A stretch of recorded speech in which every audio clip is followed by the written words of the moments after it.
Waalaikumsalam. Selamat pagi Bapak dan Ibu semua. Gimana nih kabar Bapak dan Ibu semua pada pagi hari ini? Baik. Baik, alhamdulillah. Nah, Bapak dan Ibu sudah makan belum? Belum. Nanti kita sama-sama makan ya setelah kita selesai kegiatan. Nah, sebelum itu saya ingin memperkenalkan diri saya terlebih dahulu. Saya Femi Yulia Afrianti, mahasiswa Stikes Garsi Pontianak. Kedatangan saya kali ini adalah ingin memberikan edukasi kepada Bapak dan Ibu semua tentang deteksi dini penyakit stroke dengan metode FAST pada kelompok resiko tinggi. Next. Nah, salah satu penyakit tidak menular yang dapat menyebabkan kematian itu adalah stroke. Yang seperti kita ketahui bahwa penyakit itu terbagi menjadi dua, yaitu penyakit menular dan penyakit tidak menular. Salah satu penyakit tidak menular itu adalah stroke. Nah, stroke ini adalah penyebab kematian terbanyak kedua di dunia dan penyebab utama kematian dengan cacat paling banyak dengan biaya pengobatan paling tinggi. Nah, seperti kita ketahui juga, stroke itu adalah kondisi di mana sel-sel tubuh kita ini, sel-sel otak kita ini mengalami kerusakan akibat dari kekurangan oksigen yang menyumbat pembuluh darah menuju otak. Nah, kemudian stroke itu terbagi menjadi dua, yaitu stroke iskemik dan stroke hemoragik. Nah, stroke iskemik dan stroke hemoragik ini dibedakan berdasarkan dari penyebab penyakitnya. Stroke iskemik ini disebabkan oleh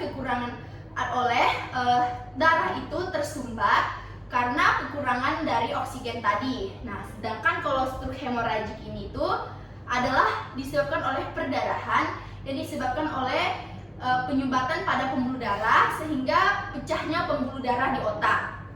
Nah, kemudian stroke ini pula paling banyak itu terjadi pada stroke iskemik. Nah, kemudian otak ini tuh merupakan organ yang paling penting buat tubuh kita. Kalau otak kita ini mengalami kerusakan, mengalami kekurangan oksigen, maka itu bisa membuat gangguan fisik pada orang-orang, kemudian itu akan meningkatkan risiko stroke. Next.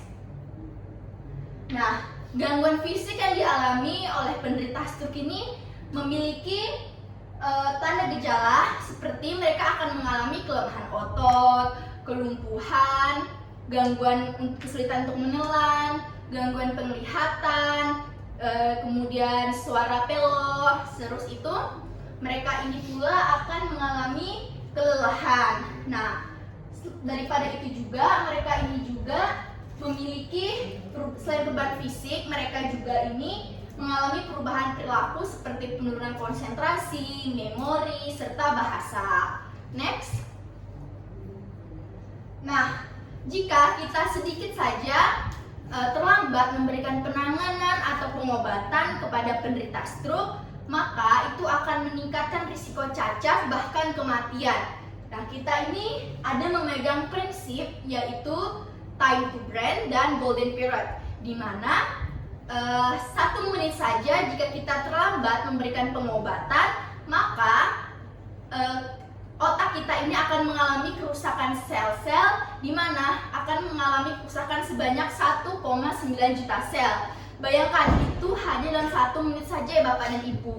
Kalau nih, misalkan kita membiarkan dalam waktu yang cukup lama, maka kerusakan itu akan semakin meluas, bahkan itu bisa membuat cacat dan meningkatkan risiko kematian. Nah, daripada itu, kita harus memberikan atau melakukan deteksi dini untuk sebagai tanda peringatan bagi kita semua mengenai tanda dan gejala stroke. Nah, adapun tanda gejala stroke ini bisa kita deteksi dengan menggunakan metode FAST tadi. Nah, metode FAST ini adalah akronim atau singkatan dari F itu face, A itu arm, S itu speech, dan T itu time. Di mana F ini kita ini akan melihat otot wajah kita. A itu kita arm, kita akan melihat kelemahan otot kita. S itu speech adalah cara atau kualitas kita berbicara. T itu adalah time to control, time to call, yang artinya kita waktunya untuk menelepon.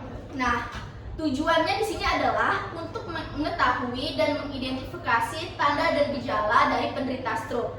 Nah, di sini tanda dan gejala yang sudah diketahui dengan metode FAST ini akan memberikan kita panduan untuk memberikan deteksi dini supaya bisa diberikan pengobatan atau penanganan lebih lanjut. Dibandingkan dengan pemeriksaan gula darah, metode FAST ini tuh lebih akurat dan lebih praktis. Jadi bisa digunakan sebagai panduan kita atau pengobatan bagi kita untuk pemeriksaan secara dini. Nah, dari tadi kita berbicara tentang metode FAST. Nah, metode FAST itu apa sih? Baiklah, di sini saya akan menjelaskan metode FAST itu bagaimana cara penilaiannya. Next. Nah, yang pertama itu face. Face itu adalah otot wajah kita. Di sini kita bisa melihat atau menilai dari yang pertama kita suruh untuk tersenyum atau memperlihatkan diri kita, lalu kita lihat apakah tampak simetris antara kanan dan kiri. Nah, kita bisa dibantu oleh orang lain, tetapi jika tidak ada orang lain, kita bisa menggunakan cermin. Setelah itu, setelah kita lihat simetris antara bibir kanan dan kiri, kita lihat apakah tampak tertinggal atau tampak tertarik salah satu sisinya. Jika tampak tertarik, tampak tertinggal, dan tidak simetris, itu adalah tanda gejala dari stroke. Next. Ada yang kedua yaitu arm. Nah, langkah kedua di sini kita akan melihat tanda gejala dari kelemahan dan kekuatan otot kita. Di sini kita bisa melakukan dua cara, yaitu duduk dan berbaring. Nah, duduk dan berbaring ini kita mengangkat kedua tangan kita ke depan seperti ini, kemudian tahan selama 5 detik. Setelah itu kita lihat apakah ketika kita menahan seperti ini ada jatuh atau tertinggal.